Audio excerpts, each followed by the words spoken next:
Dans cette vidéo, nous allons voir comment ne plus payer de factures d'électricité, de gaz, de mazout, ou du moins tendre vers le zéro de façon à avoir de grosses économies sur nos énergies.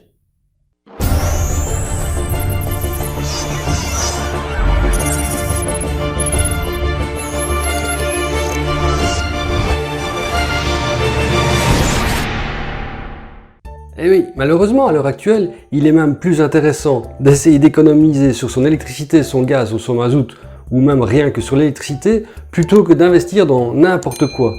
On va dire ici, gagner plus, c'est même pas ça la solution, c'est essayer de dépenser moins. Dépenser moins, comment? En économisant sur son énergie. Et pour cela, il y a différentes façons et différents modes à mettre en place. Évidemment, il faut dépenser un petit peu ou un petit peu beaucoup au départ, mais il faut voir la rentabilité sur le nombre d'années par rapport aux factures qu'on ne payerait pas. Et c'est ce que nous allons voir ensemble maintenant.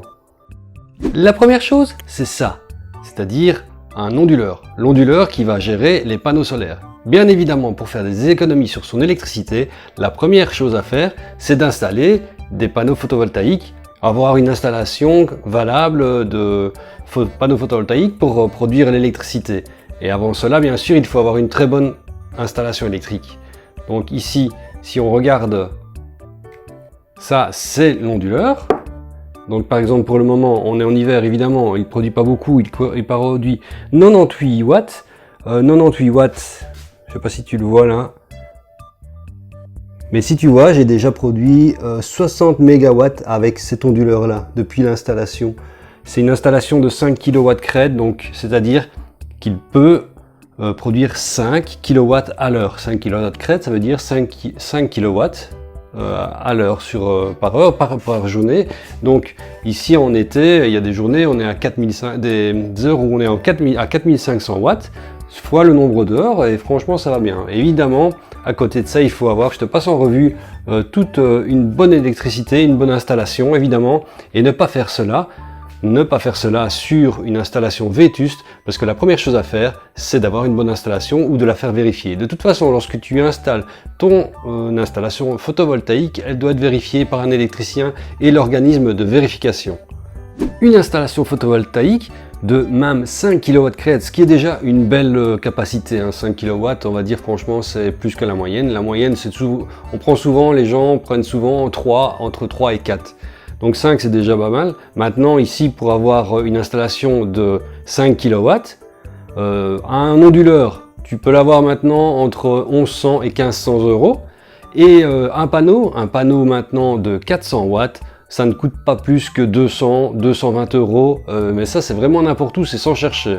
Personnellement des panneaux de 400 watts, j'en ai déjà trouvé et j'en ai même acheté un à 165 euros. Donc ne pas dire qu'il faut beaucoup d'argent pour ça maintenant. Moi quand j'ai installé l'installation, j'en ai eu pour 12 000 euros. Maintenant pour la même installation, on va dire qu'il faut 12 panneaux à 200 euros. 12 panneaux à 200 euros, cela fait 2400 euros, plus l'onduleur 1100 ou plus un petit peu plus. Donc 2200. Et on va dire on en a pour 3500, plus la main d'œuvre et les attaches pour 5000 euros maximum. L'installation de 5 kW est réalisée maintenant. Comparé à moi il y a 10 ans pour 12 000, on ne peut pas dire que ça a augmenté. C'est une des rares choses d'ailleurs sur le marché. Les panneaux photovoltaïques et les installations, c'est une des rares choses qui n'ont pas augmenté par rapport au nombre d'années. Et ça, on peut le regarder en arrière.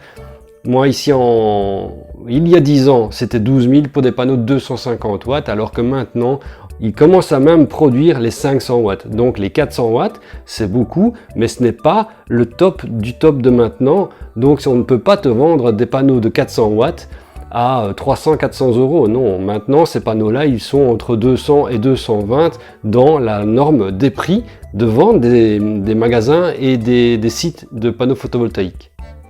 La seconde chose à faire, c'est ceci. Et oui, un beau cadeau de Noël, on est dans la période, donc oui, un bel emballage.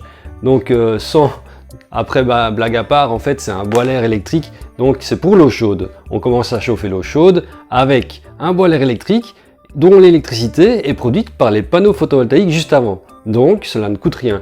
Et pour cela, ici je l'ai même emballé dans une de la laine de verre qui me restait au grenier. Et donc avec ça, j'épargne encore sur la perte de calorifique du bois l'air, hein, puisque c'est le métal. De toute façon, métal sur l'air, il y a toujours une petite perte. Ici, avec ça, je dois dire que je gagne au moins la moitié. J'épargne sur la moitié de la perte en fait. Et un bois l'air comme celui-là, on va dire, celui-ci fait 150 litres. Un bois l'air comme celui-là coûte 920 € placé. Hein. Donc ce n'est pas dire que cela coûte énormément cher, parce que ici, le bois l'air à 920, on va dire 950 € placé. Si je devais chauffer l'eau avec le gaz, ça me coûterait plus que 950 € sur l'année avec la montée du gaz. Donc ici, on peut estimer que dans un an, le bois l'air, il est payé. Alors concernant le bois l'air justement, il faut mettre, bon ici c'est un vieux timer, il y a des nouveaux qui fonctionnent sur le Wi-Fi, etc. Là, le principe c'est tout simplement de mettre un timer pour qu'il fonctionne pendant les heures dans lesquelles les panneaux photovoltaïques produisent beaucoup d'électricité. Donc on va dire entre 10h et 14h en hiver, et en été on peut aller de 9h jusqu'à 18h par exemple. Et tu vas me demander maintenant, oui c'est bien, tu as des panneaux solaires, tu as de l'eau chaude, mais tu fais comment pour te chauffer? Ben justement, maintenant il faut viser pour se chauffer l'électricité également, puisque c'est l'électricité qu'on produit. Ne pas oublier que l'électricité, on sait la produire soi-même, le gaz ou le mazout de chauffage, on ne sait pas le produire soi-même. Donc tendons vers l'électricité et regardons pour le chauffage ce qu'il faut faire. Pour le chauffage, moi j'ai opté pour ce système-là, le système de pompe à chaleur ou d'AirCo, comme on dit comme tout le monde dit. En fait, ce sont des airs conditionnés à double sens, donc qui font le refroidissement et le chauffage. Et à contrario de ce que l'on croit, cela consomme moins pour le chauffage que pour le refroidissement. Parce que pour le chauffage, une fois qu'il a atteint sa température, il se coupe, tandis que pour refroidir, en AirCo, il fonctionne tout le temps. Mais ce qui est bien au moins avec ce système-là, c'est que tu bénéficies du chauffage en hiver et de l'AirCo refroidissant en été, produit également avec ton électricité de tes mêmes panneaux solaires, donc cela ne te coûte rien, et tu as 2 en 1 avec ce système-là. Il existe également des chaudières électriques que tu peux mettre sur ton système de chaudière, remplacer ta chaudière par une chaudière électrique. Là, le coût de la chaudière électrique est un peu plus important que ce système-là. Et je ne suis pas convaincu de la consommation, donc moi je n'ai pas opté pour une chaudière électrique. J'ai laissé la chaudière au gaz qui est éteinte d'ailleurs, hein, pour le moment elle ne fonctionne pas. Et alors on se chauffe uniquement avec ça et avec un feu au bois quand il commence à geler évidemment pour chauffer. Mais là tu peux installer par exemple un chauffage au pellet ou une cassette à bois pour compléter justement ça. Une fois qu'il commence à geler, là tu auras aussi également des économies. Et évidemment, si tu commandes du bois, ne pas le commander à l'entrée de l'hiver ou en plein hiver, il faut le commander au printemps, ou le mieux en été quand personne n'en veut. Là tu le payeras la moitié du prix, voire le tiers du prix de l'hiver. Ça a toujours été comme ça et encore plus maintenant. Et l'idéal ensuite évidemment, mais là évidemment c'est ce qui coûte le plus cher, c'est d'avoir une petite installation ou une plus grosse installation de batterie pour pallier au manque de production photovoltaïque pendant la nuit par exemple, ou alors en hiver pour le moment où c'est assez sombre, pour pouvoir continuer à économiser un petit peu. Mais bon, le rendement des batteries évidemment ça dure longtemps, donc ça c'est ce qui coûte le plus cher. Mais là avec les batteries tu as alors une installation complète pour être pratiquement autonome, sauf peut-être pendant un mois ou 2 en hiver. On dit les journées sombres, c'est pendant ces périodes là où c'est le plus difficile. Mais bon, vu l'économie faite pendant toute l'année, ce n'est pas ces 2 mois-là qui vont sabrer les factures de toute façon. Et maintenant, tu as vu tout un système. Moi, c'est juste un exemple que je te donne. Je ne dis pas qu'il faut faire cela, mais c'est tout un exemple sur lequel tu peux regarder et te baser pour économiser sur ton énergie, ne dépendre que de l'électricité. Et de plus, avec les batteries, si tu mets les batteries, c'est aussi, il faut le voir comme une assurance contre les blackouts, les pénuries d'électricité, comme on n'arrête pas d'entendre parler, qui vont venir, ou comme j'ai déjà entendu, par exemple, le gouvernement l'annoncer en France. Mais ne vous en faites pas, ça viendra en Belgique à un moment ou l'autre, de toute façon. J'ai d'ailleurs fait des vidéos sur les batteries EcoFlow. J'en suis toujours content et je les utilise toujours. Et ça, c'est également un système d'appui C'est un petit peu cher, oui, mais il y a d'autres systèmes de batterie avec tous des composants différents que l'on peut monter soi-même. Il y a des batteries qui sont à brancher directement, par exemple la marque Huawei.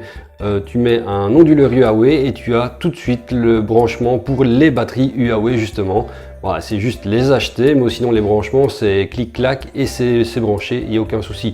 Donc les systèmes sont vraiment faciles et pour les panneaux solaires, tu peux même installer toi-même dans ton jardin des panneaux solaires. Tu peux suivre la réglementation en les mettant dans le jardin au lieu du toit. Cela te permet de les nettoyer plus facilement par exemple. Et l'installation est tout à fait simple. Il suffit ensuite de la faire vérifier par un électricien et l'organisme agréé.